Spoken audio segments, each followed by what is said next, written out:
sea volcado hacia ti, Señor. Aquellos que buscan, que no tienen propósito en su vida, Señor, encuentren en ti, Señor, el camino verdadero, Padre. Por los que sufren, Señor, por los que están enfermos, Padre, para que tú sanes, tú fortalezcas, Señor. Para que tú cuides, Señor, de tu pueblo, de tu iglesia, Señor. Para que tú animes, para que tú fortalezcas y sobre todo para que reine tu paz en cada uno de nuestros corazones, Señor. Dirígenos, Señor, a través del estudio de la palabra, Señor, removiendo, Padre, todo pensamiento, Señor, que distrae, toda preocupación ajena a tu espíritu, Señor, y más bien con una mente alerta, Señor, dispuestos a recibir, Señor. Quita todo pensamiento vano, Señor, y también toda palabra torpe de mi parte, Señor. Que sea absolutamente lo que tú quieras hablar, Señor, y que sea absolutamente recibido lo que tú quieras que sea recibido, Señor. En el nombre de Jesucristo te lo pedimos, Señor, por cada uno de nosotros, para gloria de tu nombre. Amén. Y quiero que me acompañe una vez más. Recuerden que empezamos nuestro estudio de la palabra en la primera de Pedro. La semana pasada fue nuestro mensaje de introducción. La primera de Pedro, que está antes de la segunda de Pedro, está cerca del final de su Biblia. Si ocupa una pista por ahí. Si está en Apocalipsis ya se pasó, y si está en Génesis le falta mucho que recorrer. La primera de Pedro. Vamos a continuar nuestro estudio de la palabra en esta carta de este apóstol tan influyente en la historia del cristianismo. Vamos a hacerlo a la gloria de su nombre. Aleluya. Primera de Pedro, capítulo 1, versículo 2. Y creo que dejé ahí en la historia. Vamos a leer en el nombre de nuestro Señor Jesucristo. Pedro, apóstol de Jesucristo, a los expatriados de la dispersión en el Ponto, Galacia, Capadocia, Asia y Bitinia, elegidos según la presencia de Dios Padre en santificación del Espíritu, para obedecer y ser rociados con la sangre de Jesucristo. Gracia y paz os sean multiplicados. Recordemos, mi hermano, que el apóstol Pablo escribió esta carta para hermanos que por diferentes razones estaban, como dice ahí, dispersados, estaban viviendo en diferentes lugares. Las razones pueden ser varias. Quizás algunos de ellos eran nativos de esos lugares, quizás algunos de ellos fueron a esos lugares debido a la persecución que vivían en las ciudades de donde ellos eran nativos.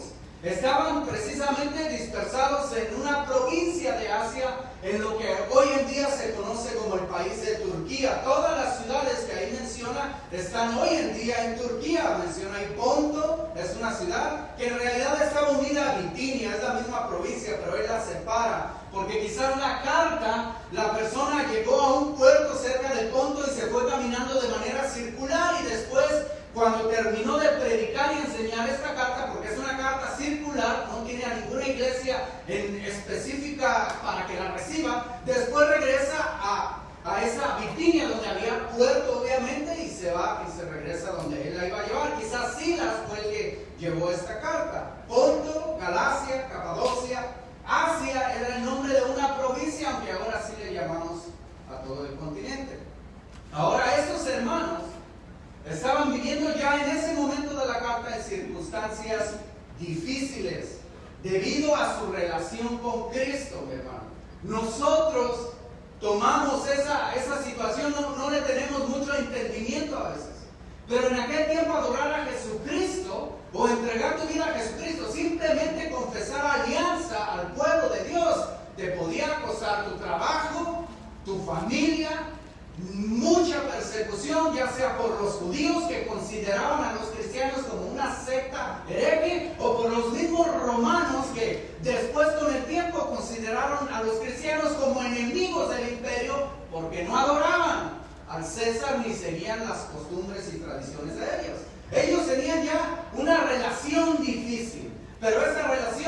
volver más difícil, porque muchos de ellos iban a pasar por cárcel, por persecución, y algunos, la mayoría, darían su vida, como el apóstol Pedro, precisamente, que fue crucificado por su relación con Jesucristo. Ahora, mi hermano, si usted ha escuchado muchos mensajes, déjenme decirle algo. Contrario a la enseñanza de estos tiempos, que muchos hermanos equivocados, entusiastas, les vamos a llamar, afirman que si usted es cristiano, usted está exento a enfrentar luchas, sufrimientos. Que usted, mi hermano, no va a pasar por tiempos difíciles. Que si usted es cristiano, usted va a vivir en completa salud, completa prosperidad. Ese mensaje, aunque sea de ellos sincero, es en realidad equivocado.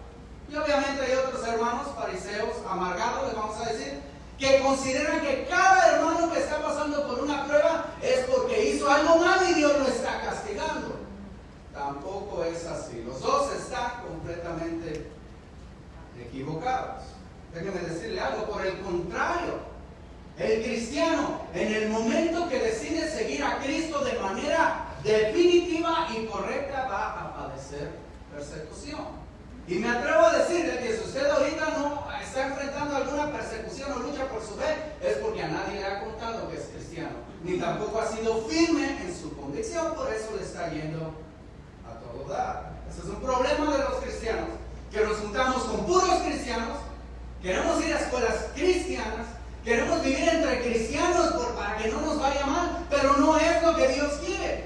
Por eso ellos fueron dispersados, porque todos los que no tienen a Jesucristo necesitan escuchar el mensaje del Señor. Ahora, el apóstol escribe a estos hermanos que están en sufrimiento.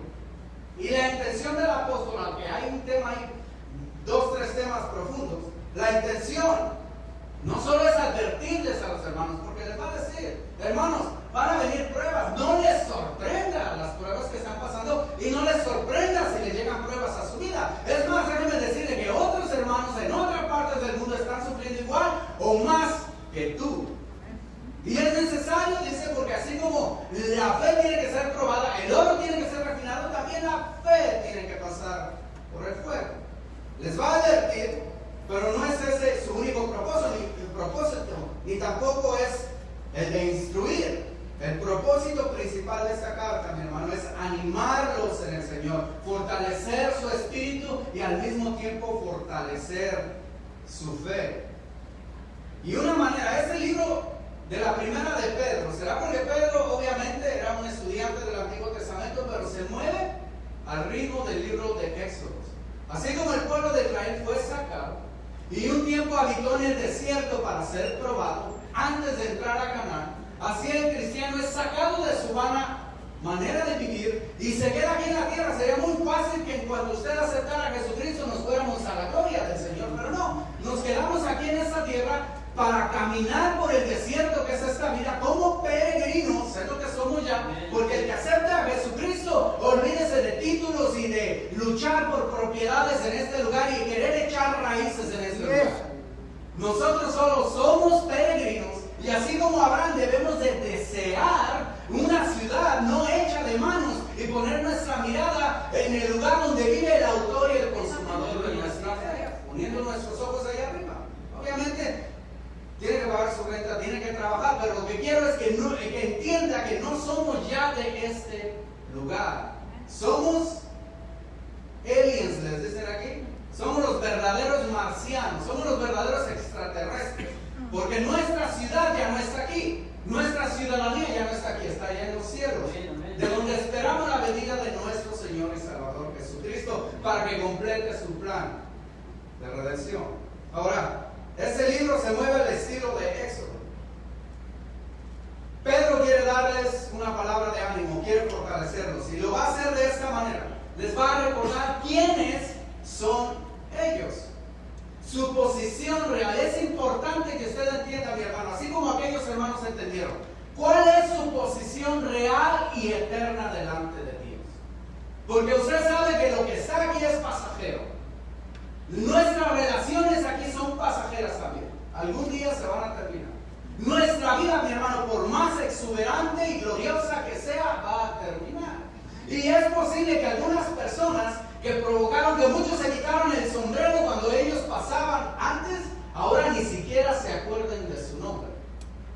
el que va a permanecer es el que está delante del Señor. Y el apóstol quiere darles ánimo, recordándoles su posición real y eterna, porque a veces nos podemos confundir y creer que la lucha que nos caracteriza en esta vida, esa es nuestra posición, pero no lo es.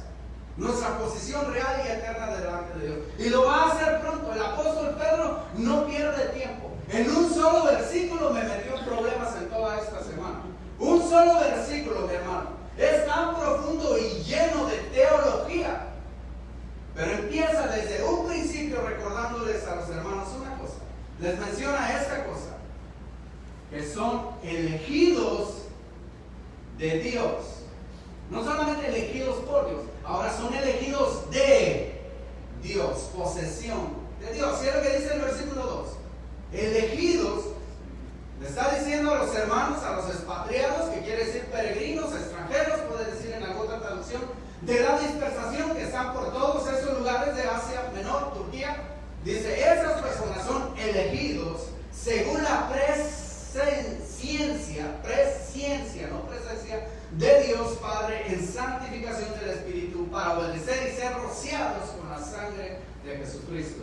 Gracia y paz os sean multiplicados. Primero tiene que recordar, cualquier prueba que usted esté pasando, usted tiene una identidad, usted es un elegido de Dios. Elegido de Dios. Hay gente que sufre sin Dios y sin esperanza, pero el que sufre que ha sido elegido de Dios tiene una razón. Ahora, la palabra de Dios enfatiza en muchas ocasiones, mi hermano, que la salvación de cualquier persona, primero, depende de la iniciativa y la decisión de Dios. ¿Sí sabía eso? Sí sabía. Nada más no quieren hablar. La salvación primero depende de la iniciativa y de la decisión de Dios, lo cual precede cualquier acción de la persona. Cualquier persona que ha sido salva hasta el día de hoy es porque el Señor decidió primero, en su gran amor, llamarlo hacia Él para salvación. ¿No es acaso cierto? Yo a veces pensaba equivocadamente, le daba gracias a Dios y decía, qué bueno que yo soy listo, Señor. Obviamente ignorando que si tengo un gramo de inteligencia fue porque Dios me lo dio. Lo dije yo. Qué bueno que sí, que yo soy listo, Señor. Y que no soy como otros burros que les hablan de la Biblia una y otra vez y nomás no entienden. Así pensaba yo. Obviamente ahora son personas que hay que evangelizar. Pero decía yo, qué bueno que yo sí entendí. Qué bueno que ahora yo sé. Y qué bueno que yo te recibí. Pero ¿sabe qué? ¿Por qué entendí? ¿Por qué se aclaró ese misterio? ¿Por qué se cayó la venda? Porque fue Dios primero el que me llamó a mí. Fue Dios primero en su amor y misericordia, que todos los que estamos aquí, si alguna vez entendimos lo que podemos entender en esta cabecita humana y apreciamos la salvación y venimos con dolor y arrepentimiento y declaramos que Jesús es el Señor, fue porque Dios primero nos llamó a nosotros. Él es el que inició el proceso de salvación. Lo eligió, lo escogió como algo especial. Esa palabra, elegir y escoger, mi hermano, es como cuando usted agarra algo y lo mira y lo decide para usted. Hay muchas manzanas ahí en el montón, pero usted agarra una, y no porque solo trae un peso para comprar una, no, usted agarra una y la escoge porque quiere una especial para usted. A uno les gusta muy maduras porque quizás no tienen dientes, otros las quieren más verdes porque están más ácidas. Cualquiera que sea, el Señor dice eso de usted. Y lo dice en el Salmo que dice, ¿cuál es ese Salmo que dice? Desde las entrañas de tu madre, desde antes de que tu mamá supiera que estabas embarazada, Él ya te había mirado, Él ya te había escogido, Él ya te había amado. Y cuando tú naciste, aún en ese tiempo Él había puesto su mirada en ti. Dios lo hizo. ¿Por qué? ¿Por guapo? No, pues si algo tienes de guapura, que tu esposa dirá eso, los demás tenemos otra opinión, pero si algo tienes de bonito, es porque Dios te lo dio, es porque Dios así te hizo. Así de que todo lo que tú tengas, Dios te escogió simplemente, ¿por qué? Porque Él quiso, porque Él quiso. No hay explicación, pero lo hizo antes desde antes de que tú le conocieras, desde antes de que tú le reconocieras como lo que Él es, desde antes de que tú entendieras lo que tú eres. Dice en Romanos 5, versículo 8, mas Dios muestra su amor para con nosotros, en que siendo aún pecadores, Cristo murió por nosotros, desde antes. ¿Y qué dice ese versículo que todo el mundo se sabe? Quizás no se conoce en otro, pero se conoce en Juan 3:16, ¿qué es lo que dice? De tal manera amó ¿quién? ¿Y qué es lo que hizo? ¿Cuándo lo hizo? Hace más de 2000 años, antes de que tú nacieras. Y lo hizo con un propósito. Para que todo aquel, sin excepción, no hay limitación, simplemente una cláusula, todo aquel que crea sea salvo. Él lo hizo por amor de su nombre, simplemente porque Él quiso, mi hermano, para gloria de su nombre. Dice el Señor Jesucristo hablándole a los apóstoles que quizás dijeron, como yo lo dije en aquel tiempo, wow, qué listos fuimos que el Señor nos escogió, vio algo especial en nosotros y por eso digo, véngase. O algunos se tomaron la libertad de decir, nosotros escogimos a Jesús. ¿Qué suerte tiene Jesús? Porque hay cristianos que creen que Dios ganó el día que ellos aceptaron a Jesucristo. Dicen, ¿cómo estaba luchando Jesús? Pero el día que yo vine, hizo fiesta. No porque el pecador se arrepintió, no, porque llegué yo. Pero dice el Señor, si usted se cree de eso, no me elegiste vosotros a mí, sino que yo os elegí a vosotros. Y os he puesto para que vayáis y llevéis frutos y vuestro fruto permanezca. Para que todo lo que pidierais al Padre en mi nombre, os lo dé. Anteriormente esta palabra, elegidos, se aplicaba solo a la nación de Israel. Solo a la nación de Israel. Y también Moisés les recordó esto. Cuando lleguen a la tierra prometida y se crean la gran cosa, y crean que Dios se la dio porque se merece o se la merecían, les recuerdo que Dios los escogió no porque eran gran pueblo, no porque eran muy santos, porque Abraham nuestro padre era un idólatra, no porque vio algo especial en nosotros, sino porque quiso, y nada más. Recuerden eso, por su voluntad divina, para beneplácito de Él mismo. Pero ahora, mi hermano, esa palabra se vuelve significativa para nosotros porque es aplicada a la iglesia cristiana. Somos elegidos de Dios. Y le está diciendo a eso a un pueblo que en su mayoría eran gentiles. Recuerda, la mayoría de esa gente eran gentiles. Ahora, déjenme decirle algo. La doctrina de la elección. Hay doctrinas que son muy profundas. Y hay mucha, a veces, división entre los hermanos de qué es lo que significa o qué es esto. La doctrina de la elección, mi hermano, es muy profunda en sí. Tiene muchas facetas imposibles de explorar en un sermón. Y como le digo, quizás hay algunos desacuerdos. Pero se la voy a resumir para que la entiendan. Lo que es importante entender es que para Dios, tú eres alguien sumamente y totalmente especial, amado y predestinado para ser conformado a su imagen, para estar y habitar en su presencia por siempre. Para estar y habitar. Tú eres amado, no importa lo que digan los demás. Para Dios tú eres alguien especial. ¿Se acuerda que en los mercaditos a veces venden fruta y dice 1 kilo por 10 pesos? Y llegaba tú a echarle a la bolsa y decía, no, 1 kilo por 10 pesos, si te doy de todas, pero si lo vas a escoger es 1 kilo por 15 pesos. Porque ya al escoger es algo especial. Tú eres algo especial para el Señor Jesucristo. El que Él te haya elegido es algo especial. Y Él tiene un propósito para ti. Él te ama y nada te puede separar de ese amor del Señor. Ninguna prueba, ni ninguna lucha, ni ningún enemigo, ni siquiera Satanás. Es más, ni siquiera la muerte, el enemigo más terrible que tenemos, podrá jamás separarte del amor de Dios. Y es en Cristo Jesús. Nada te podrá separar de Él. Ahora, ¿por qué es importante que les diga elegidos a esta gente que está sufriendo y que va a sufrir aún más persecución y muerte? Bueno, porque la elección divina le recuerda al creyente que tiene un estatus, una posición divina que nadie te puede quitar.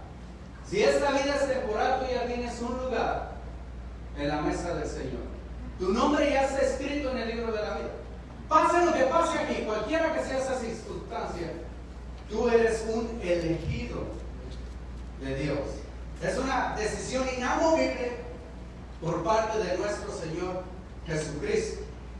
El Señor, cuando hablaba y les decía que Él era el buen pastor, hablaba a los discípulos diciendo: yo soy el verdadero pastor, yo soy el buen pastor, el pastor perfecto. En Juan 10, 27 les decía a ellos de esta manera: mis ovejas oyen mi voz y yo las conozco y me siguen, y yo les doy vida eterna y no perecerán jamás, ni nadie las arrebatará de mi mano.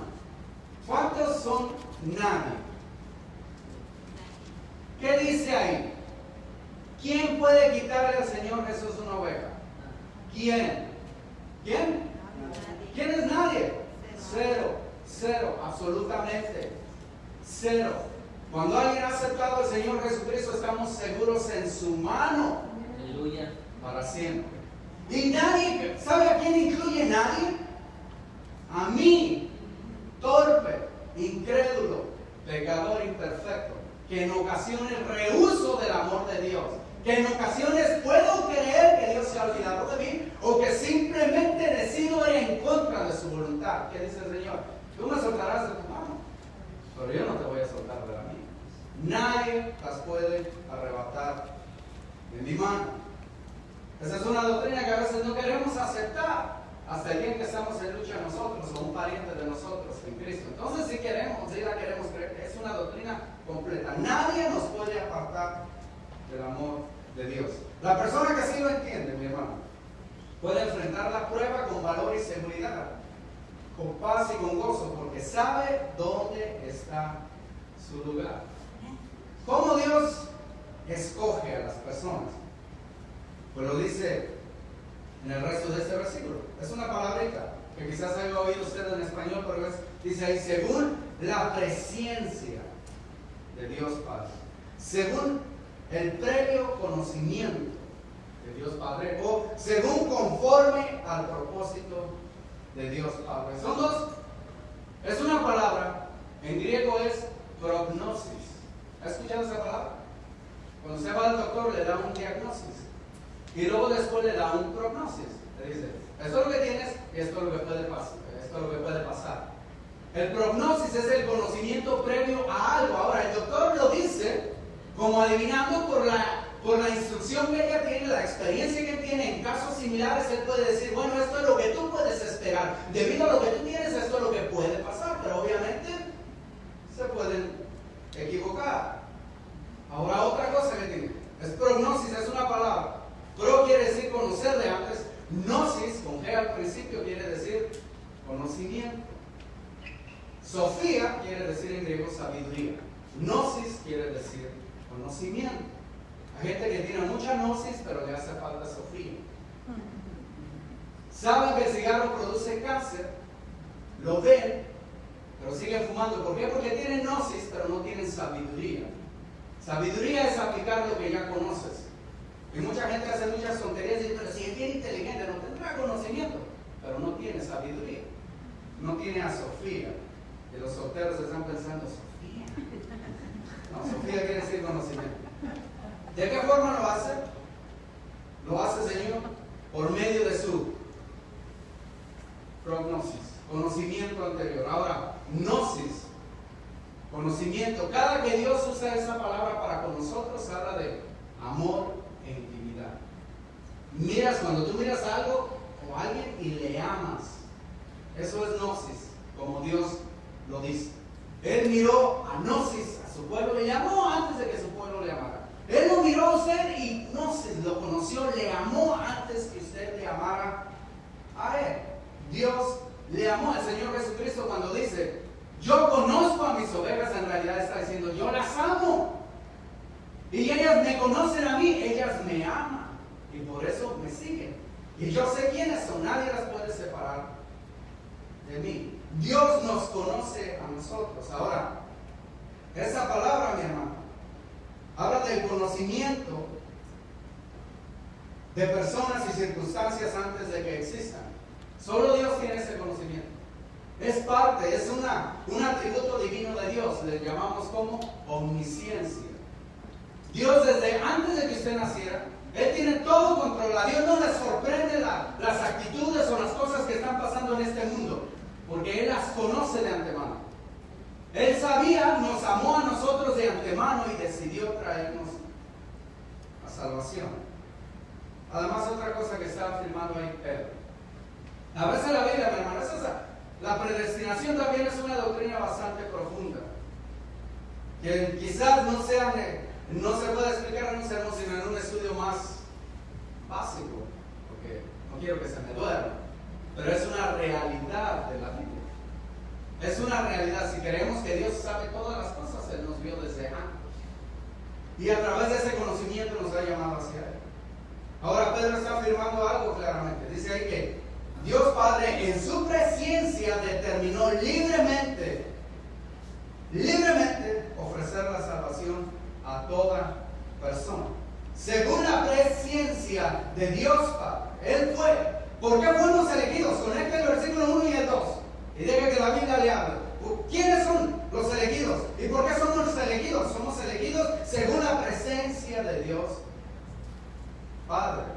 Él es el que decide ofrecer la salvación a toda persona. ¿Qué dice Juan 3:16? ¿Qué dice? Dios. Todo el tiempo que Juan se refiere dice Dios, y se para de esa manera, está hablando del Padre, y luego habla de Jesús. Dios amó al mundo, que dio a quien, a su Hijo. ¿Y para qué? Para que todo aquel, whosoever, libremente, Él determinó hacer la salvación disponible, accesible a través de su Hijo unigénito. El Señor Jesús lo dijo: nadie viene a mí si no es porque el Padre lo envía. En Juan 6:44, también en el 37 y en el 40, Él está afirmando esa verdad. Algunos se escandalizaron cuando Él empezó a hablar de que no todos los que andaban ahí, muchos le estaban siguiendo a Él porque les daba de comer, como los animales. Hacía un milagro, querían de comer, se llenaban, se iban y luego venían otra vez a quererlo hacer rey, que les diera de comer. Y Él afirma esa verdad. Juan 6:37 dice: todo lo que el Padre me da, vendrá a mí. Y al que a mí viene, no le echo fuera. El que quiera, whosoever, todo aquel que Él venga, no será rechazado jamás. Y esa es la voluntad del que me envió, dice el 40. Que todo aquel que vea al Hijo y cree en Él tenga vida eterna, y yo le resucitaré en el día postrero. Y luego ahí mismo en Juan, pero en el 44, Él dice: escrito está en los 44, ninguno puede venir a mí si el Padre que me envió no le trajera, y yo le resucitaré en el día postrero. Jesucristo, el cual murió en una cruz por nuestros pecados, Dios determinó que todo aquel que en Él crea, solo por medio de la fe, no se pierda, mas tenga vida eterna. Nadie le dijo a Dios que hiciera esas cosas. Nadie le aconsejó. Nadie le obligó. Y ninguna obra que cualquier ser humano pueda hacer jamás lo va a convencer. Eso que Él determinó en su gracia, ofrecer la salvación a toda persona. Él lo determinó así. Él es omnisciente, soberano y compasivo. Isaías 53 habla de la muerte de nuestro Señor Jesucristo. Su sufrimiento es en realidad un cántico del sacrificio vicario de nuestro Señor Jesucristo. En Isaías 53:6 dice: todos nosotros, Isaías está incluyendo a toda la nación, todos nosotros nos descarriamos como ovejas, cada cual se apartó por su camino, mas Jehová, Yahweh, cargó en Él, está hablando de su Hijo, cargó en Él, el Mesías, el pecado de todos nosotros. Y en el 10 dice: con todo eso, aunque Él estaba sufriendo, aunque Él estaba diciendo en la cruz, Dios mío, ¿por qué me has abandonado? Con todo eso, no lo rescató. Todo lo contrario, dice: Jehová quiso quebrantarlo, sujetándole a padecimiento. ¿Por qué? Porque cuando haya puesto su vida en expiación por el pecado, verá linaje, verá un pueblo nuevo, nosotros, linaje escogido por Dios, dice Pedro, y vivirá por largos días, eterno. Y la voluntad de Jehová será en su mano prosperada. Dios lo hizo. Ahora Él elige y predestina, pero no remueve la responsabilidad humana. Si usted está aquí en este día, escuchando la palabra de Dios, qué bueno. Puede usted decir, bueno, no tenía otra cosa que hacer, o cualquiera que sea su situación. Cualquier persona que ha oído el mensaje de la palabra de Dios es porque Dios así lo quiso. Él te predestina para que escuches, Él te ofrece la salvación, Él toca la puerta de tu corazón, pero tú decides lo que tú quieres hacer con ello. Así de que, aunque haya predestinación y elección, eso no remueve la responsabilidad humana ni cancela la obligación personal a responder al llamado de Dios. Podríamos decir que los que están en el cielo es porque Dios los eligió, y los que están en el infierno es porque ellos eligieron. Los que están en el cielo quisieron hacer la voluntad de Dios. Los que están en el infierno quisieron hacer su propia voluntad. Dios les ofreció vida y les ofreció muerte, y ellos escogieron morir. Dios ofreció el placer de estar en su presencia, que es un placer eterno, aunque por un tiempo tengamos que padecer, pero ellos prefirieron el placer de este tiempo, que no es eterno, es temporal, y van a enfrentar el castigo de Dios. Ahora, en el mismo versículo, en la misma frase, el apóstol apunta también a la obra redentora del Espíritu Santo en la persona, y le llama santificación del Espíritu, por medio del Espíritu. Ahora, el significado básico de santidad o de santificación, mi hermano, es que apartar, ser apartado.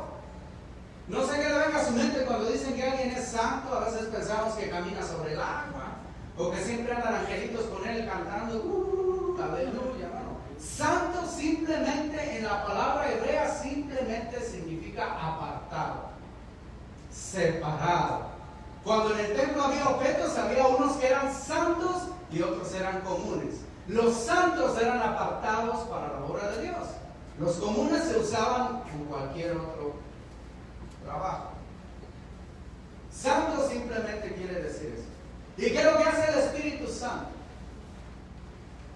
Cuando una persona escucha y acepta el Evangelio, es santificado, es apartado para Dios, para sí. Cuando alguien escucha el Evangelio, el Señor Jesucristo prometió otro, que sería el Consolador, que vendría a convencer al mundo de su pecado. Ahora, el mundo no todos le van a conocer, no todos le van a oír, pero Él va a traer convicción del pecado. Y todo aquel que cree en Jesucristo no es huérfano, sino que tiene esa presencia en Él, el Espíritu Santo. La persona, al responder de manera sincera al mensaje de Dios, es inmediatamente apartado para Dios, santificado. Dice usted, pues yo he conocido a varios hermanos que de santos no tienen nada, algunos quizás el nombre. Bueno, vamos a empezar con el primer hermano que usted conoce, el que se para delante del espejo. El proceso de santificación, mi hermano, es así. Cuando usted recibe a Jesucristo, usted es apartado para Él, escogido para Él, ya es de Él. Pero de ahí en adelante usted tiene que obedecer y caminar con Dios para que siga siendo santificado, ir creciendo en santidad. Nadie puede llegar a esa estatura sin haberlo deseado y trabajado. El Espíritu le aparta a usted, usted ya es salvo, pero usted tiene que hacer su parte, que es obedecer la palabra de Dios, para poder crecer en santidad. Yo quisiera que hubiera una persona, aunque hay sí las hay, las que dicen que solo con que oren por ti ya se te va. No, es una lucha que tú tienes que enfrentar. Yo quisiera que así fuera, que me cayera el Espíritu y que de aquí en adelante anduviera volando por todos lados y no tuviera malos pensamientos, ni luchas, ni tuviera que enfrentar esta carne. Pero no es así. Ese es un proceso. Por eso decía el apóstol Pablo, todos los días golpeo mi carne. Todos los días me levanto preparado en esa lucha. El Señor Jesucristo le dice, tomar la cruz y llevarla. Es un proceso que no va a terminar en esta tierra, sino hasta el día que el Señor nos levante. Si es que morimos o seamos transformados, entonces vamos a ser santificados completamente. ¿Por qué? Porque entonces sí le podremos ver tal como Él es. Ese proceso va a terminar allá. Pero eso no quiere decir que aquí vamos a esperar. No, hay que seguirnos esforzando. El Espíritu Santo dice, Ese proceso es explicado también en el libro de Efesios. Dice en el capítulo 1, versículo 13, dice, hablando del Evangelio, tienen que oír el Evangelio primero. Por eso la responsabilidad de nosotros es predicarlo. Porque si hay gente que quiere saber, pero si no hay quien les diga, ¿cómo van a saber? Y si no saben, ¿cómo van a ser salvos? ¿Cómo van a tomar esa decisión? Dice el 13, en él también, hablando de Cristo, habiendo oído la palabra de verdad y el Evangelio de vuestra salvación, oyeron primero el Evangelio de vuestra salvación, y habiendo creído, ahí ya les tocó a ellos, en él, y ahora lo que hace Dios con usted, fuisteis sellados con el Espíritu Santo de la promesa. ¿Y qué es el Espíritu? Eso que tenemos ahora habitando en nosotros. Eso es simplemente un pago. Son las arras de nuestra herencia, porque vamos a recibir más hasta la redención de la posesión adquirida para la alabanza de su gloria. Quizás el mundo miraba como nada a estos creyentes. Su mayoría eran esclavos, pero el Señor está diciendo, para mí, ustedes son sagrados. Sagrados. El apóstol mismo le dice que tenemos esa responsabilidad. Como hijos obedientes, no os conforméis a los deseos que antes tenías. Esa es la santificación progresiva. Dejar las cosas que antes hacías, mi hermano. Dejar esas cosas. Es más, que le sorprenda a la gente. ¿Por qué no te vienes a emborrachar con nosotros? Si antes te conocíamos como el embudo, el barril sin fondo, y ahora según ya no quieres emborracharte. Antes tú eras el que organizaba las pachangas y ahora no quieres nada. ¿Qué te pasa? Amargado, te lavaron el coco. Y lo que te lavaron es el alma. Aleluya. Y esas cosas son vanidad, unas y otras te destruyen. Porque si algo Dios dice que no hagas es porque te destruye a ti mismo y a tu familia. Ahora menciona la obra redentora de nuestro Señor Jesucristo. Es presentada de esta manera. Usando una imagen del Antiguo Testamento, dice que nosotros somos rociados con la sangre de Jesucristo. ¿Y qué es lo que significa en el Antiguo Testamento, mi hermano? La sangre se rociaba, se tomaba un cordero perfecto y se rociaba para diferentes cosas. Una de ellas era para el perdón de pecados. En Yom Kippur, en ese día se tomaba el cordero perfecto, se cortaba la sangre, se recibía en una charola, se llevaba y con unas ramitas de una planta que se llama hisopo, se mojaba y luego venían y arrojaban esa sangre sobre el arca del pacto. Y si era aceptable, el Señor perdonaba los pecados de esas personas por un año. Sabemos que ese proceso era continuo, porque esa sangre solo borraba temporalmente el pecado y estaba apuntando a una sangre pura y santa que borraría para siempre el pecado, la sangre de nuestro Señor Jesucristo, el cual el apóstol, no el apóstol, sino el último profeta del Antiguo Testamento, que aparece en el Nuevo Testamento y se llama Juan el Bautizante, Juan el Bautista. Él le declaró a todos: he aquí el Cordero de Dios que quita el pecado del mundo. La sangre se usaba para perdón de pecados, se usaba para limpiar a una persona que era considerada inmunda, especialmente los leprosos. También se usaba en el momento en que una persona se iba a ordenar como sacerdote. Se le echaba sangre, se agarraba tantito y se le ponía sus oídos. Y por último también se usaba para establecer un pacto. Es lo que hizo Moisés cuando él leyó las tablas de la ley. Y dijo: esto es lo que Dios espera de ustedes. La gente dijo: haremos como Dios ha dicho. Y entonces él lo roció con la sangre, estableciendo un pacto. Obviamente, esto sucede en la vida del creyente. Usted es perdonado de sus pecados, usted es limpiado, usted es redimido. Ahí mismo el apóstol va a decir: no con oro ni con plata, sino con la sangre preciosa de Cristo. Usted es unido a un pueblo de Dios, no como cualquier chango, como reyes y sacerdotes. Usted entra a ese pueblo divino y santo de Dios y entra en un pacto de gracia, no en un pacto de la ley. El pacto de la ley decía: tú haces esto, porque les gusta en Deuteronomio 28, les gusta mucho leer las promesas, pero lean la siguiente parte que dice: tú tienes que hacer esto. Si tú no haces esto, vas a ser dispersado y vas a sufrir. Si haces esto, vas a ser prosperado. Ese es el pacto de la ley. Pero el pacto de la gracia, Jesucristo fue la propiciación por nuestros pecados. El pacto lo inicia Jesucristo y lo termina Jesucristo, el autor y el consumador de nuestra fe. ¿Qué es lo que usted tiene que hacer nada más, mi hermano? Creer. La gracia es sostenida por Dios por medio de Jesús. el cual vive eternamente para interceder por nuestros pecados. Hay una cosa ahí que no quiero que se le escape, habla de obediencia. El pueblo de Moisés dijo, vamos a obedecer todo. ¿Y qué es lo que dice usted como creyente? ¿Qué es lo que debe usted de decir? Que voy a obedecer, Señor. No para completar el trato, sino por amor. El Señor Jesucristo dice, dices que me amas, obedece mis palabras. Y en esto va a ser distinguido. Él les dijo un mandamiento: amarás a Dios y amarás a tu prójimo. En esto van a ser distinguidos el pueblo de Dios, que aman a su prójimo a sí mismo. ¿Entiende, mi hermano? Estas personas que estaban en ese tiempo, mi hermano, necesitaban la esperanza del Señor, porque ¿sabe qué? Para muchos de ellos era más fácil desobedecer a Dios que obedecerlo. ¿Sí se ha dado cuenta que es más fácil obedecer al mundo que obedecer a Dios? ¿Quieres ser popular? Obedece al mundo y no obedeces a Dios.